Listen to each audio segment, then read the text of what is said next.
Today we're talking about our fourth and final type of conic section. So we have learned about parabolas, we've learned about circles, we've learned about ellipses, and today we're going to learn about hyperbolas.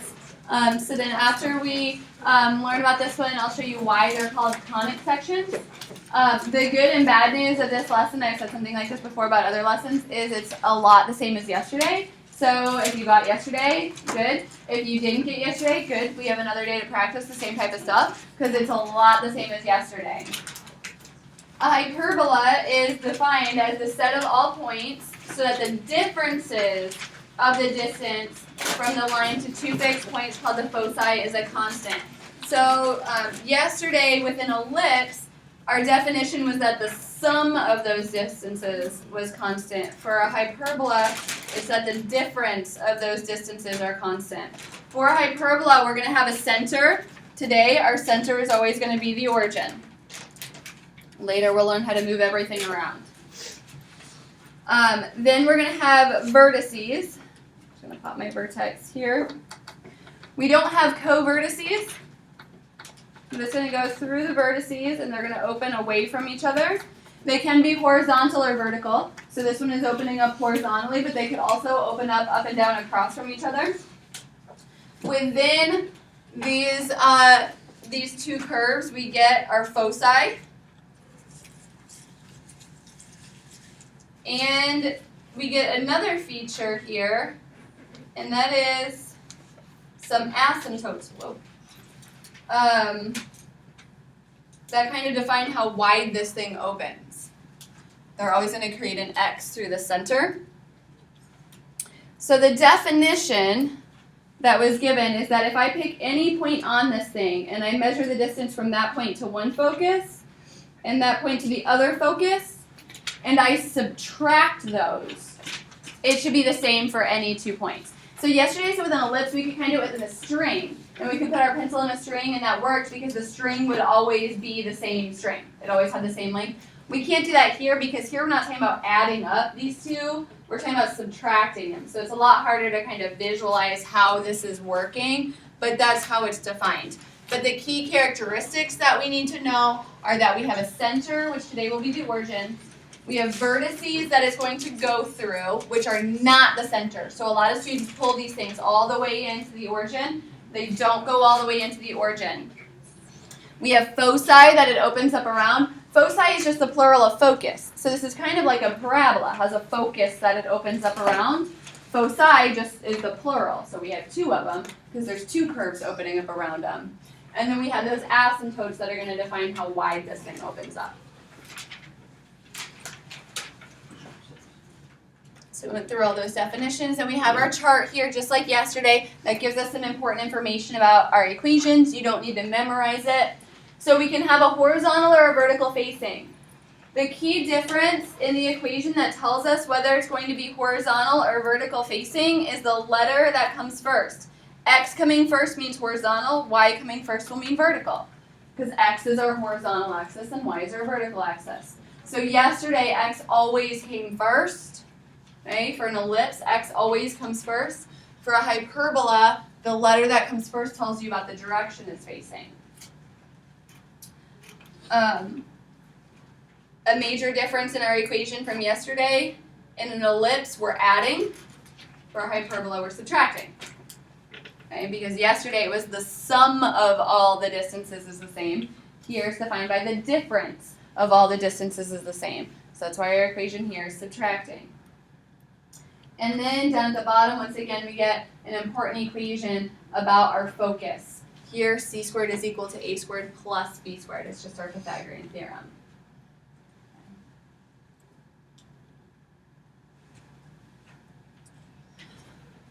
Draw our hyperbola. All right, so to draw this hyperbola, first thing we need to do is have it in standard form. Like yesterday for an ellipse, it needs to be equal to 1. So to get this thing equal to 1, we're going to begin by dividing by 36 to each part.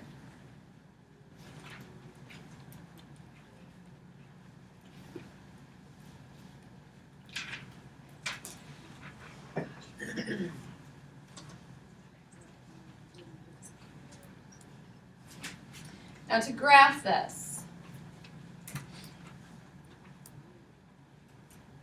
get some axes here.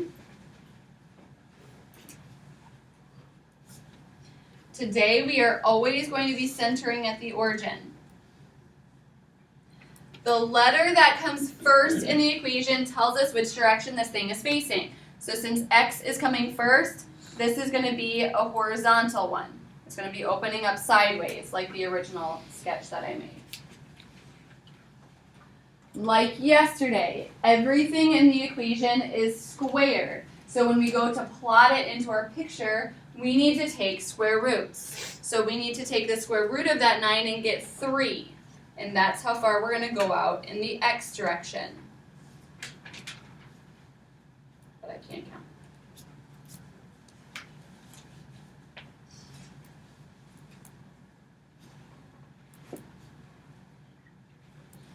Then under the y, we're going to take a square root, and we get 2.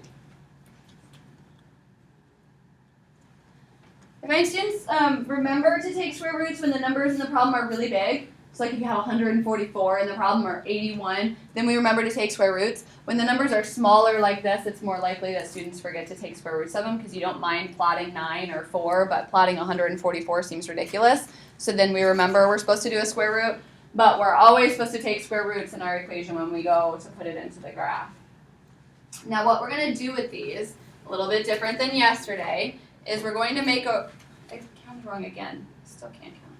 We're going to make a rectangle out of these points once I learn to count to 2. We're going to make a rectangle out of these points. And then we're going to draw in the diagonals of this and extend them beyond the box. Those are going to make our asymptotes.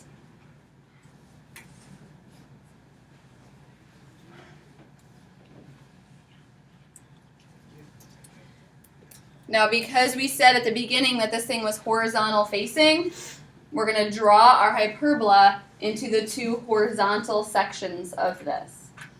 So over here goes one, and it just brushes along that box. It hits that vertex and then turns around. It does not go into the center.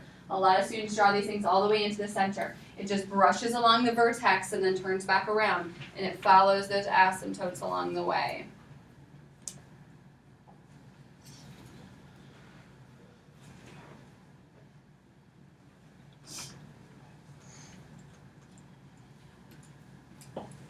And this problem did not ask us to, but some of the problems in your assignment are going to ask us to identify the vertices or the foci.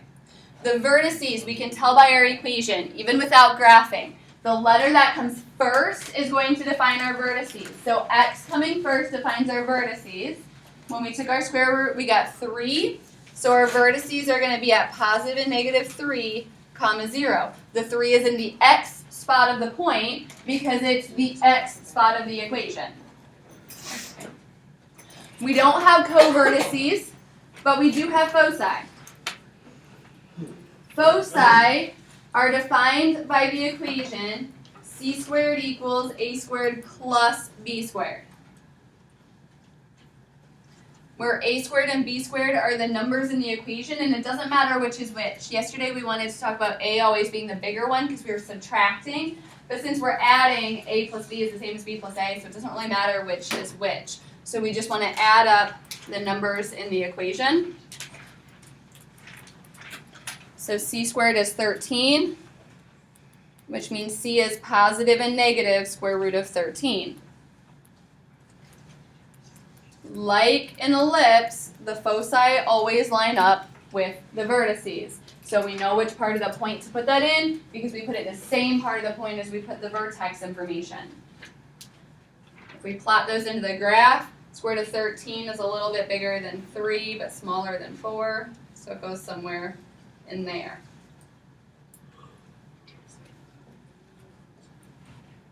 Your directions in some problems may also ask you to come up with the equations of the asymptotes. You do not need to do that.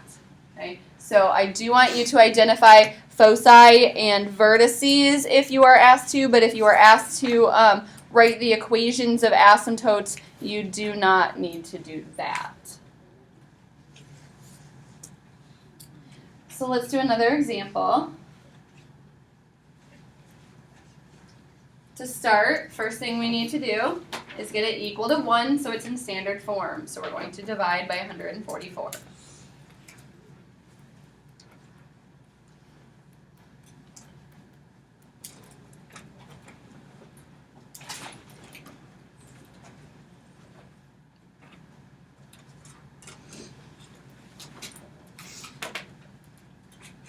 Then,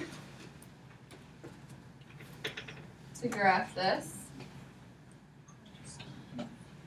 because x comes first, this one is also going to be a horizontal facing. Whatever letter comes first tells us about our direction. So x coming first tells us this thing's going to be horizontal. To plot points, we want to take square roots from the equation. So square root of 16 is 4, and I'm going to go 4 out to the right and the left. Why is it added now? Oh, good question. It's not. I just messed up.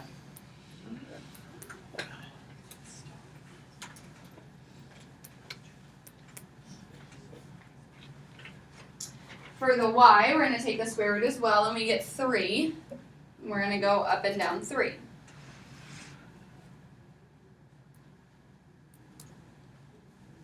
Then if we were doing an ellipse, we would just connect all those things together to get our ellipse curve. But to get a hyperbola, we're going to connect them with a rectangle and draw in our diagonals, which will always go right through the origin. Today, anyway, since we're centering at the origin. And then we're always going to draw it into 2 sections. And the sections we draw it in are based on which letter came first in the equation. So x coming first in the equation means that I want to draw them in the x direction, which means sideways.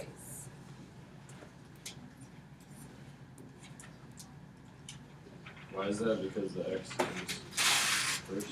That's just what our standard form equations tell us, is that whatever letter comes first defines the direction. So if x comes first, they're going to be sideways. If y comes first, they'll be the up and down section. If we needed to identify foci and vertices on this one, our vertices, since x comes first in the equation, the number is going to go in the x spot of the point, and we want the square root number, the one that we actually plot, so that's 4.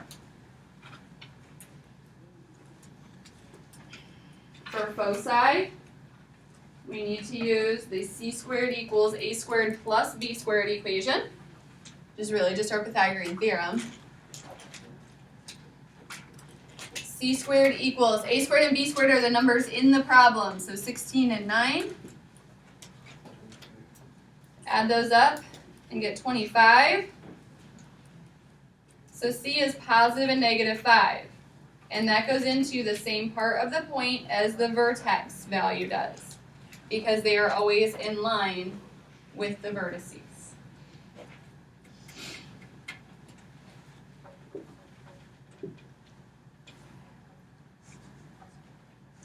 Questions?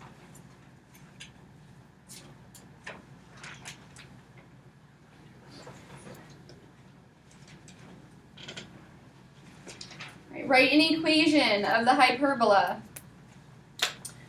with foci at positive and negative 3 and vertices at 0, positive, and negative 2. All right, so we're going to have some fractions that are subtracted, and it's going to equal 1. We've got kind of 4 blanks to fill in here. The first thing that we have to decide is what letter's coming first. To do that, we could plot these points to get a picture. If you're a visual learner, that might be a good thing to do, to kind of plot these out and get a picture of it. But we don't have to. We can look at the vertices that are given and look at what part of the point those numbers are in.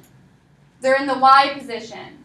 That means that this thing is y facing, so y should come first. Since the numbers are in the y part of the point, that means that y must come first in our equation. It's y facing.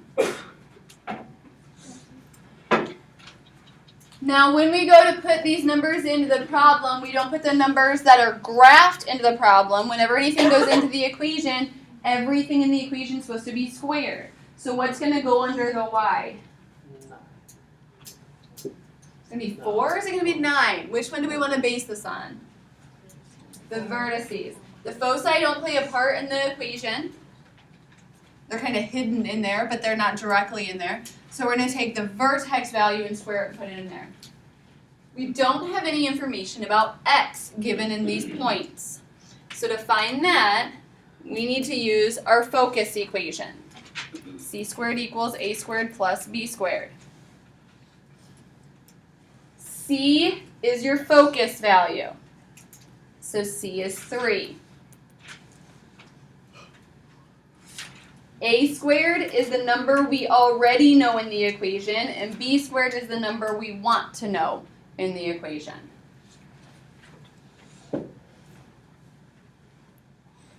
So 9 is equal to 4 plus b squared. So b squared is equal to 5. And that's what goes in the equation. We don't need to take a square root because in the equation we want everything to be squared.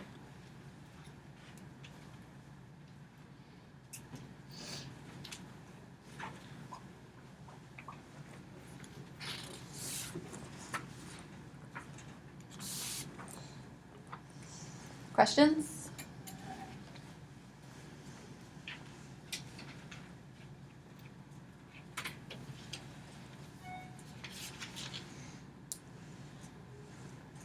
All right, so our equation is going to have a fraction minus a fraction equals 1. We need to determine what letter comes first. What letter is going to come first here, and how can we tell? Y is going to come first, and that's because everything in these points is in the Y position. So Y is going to come first.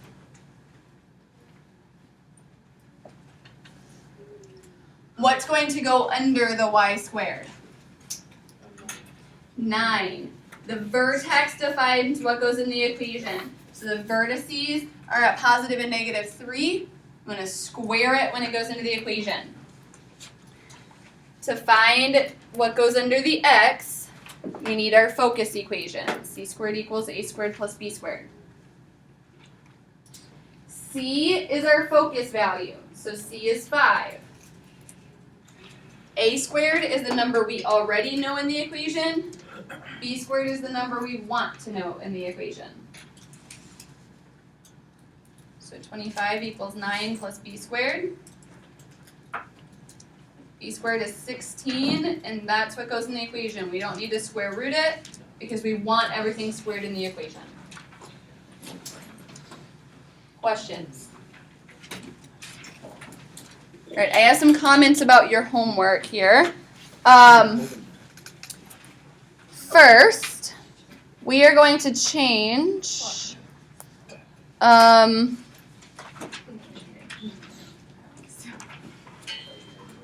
21 to 27.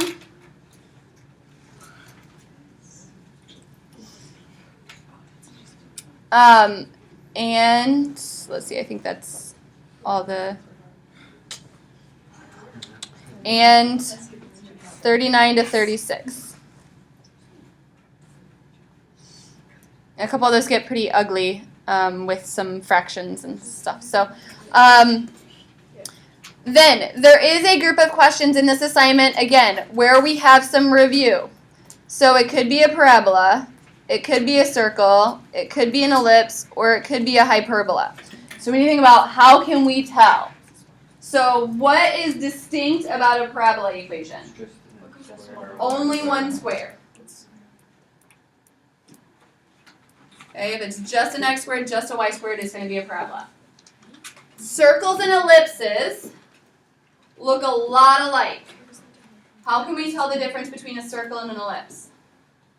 Circle has the Same coefficients, and we're going to have like an x squared plus a y squared. But an ellipse is going to have different coefficients. We're still going to have an x squared plus a y squared. What's distinct about a hyperbola? it's It's a subtraction. It doesn't matter what the coefficients are. They could be the same, they could be different, but it's a subtraction. Okay, so a circle and an ellipse are both adding, but a circle has the same coefficient because it's just as wide as it is tall. In an ellipse, they have different coefficients because it's stretched in one of those two directions. A hyperbola has the subtraction of both squares. A parabola has only one of them squared.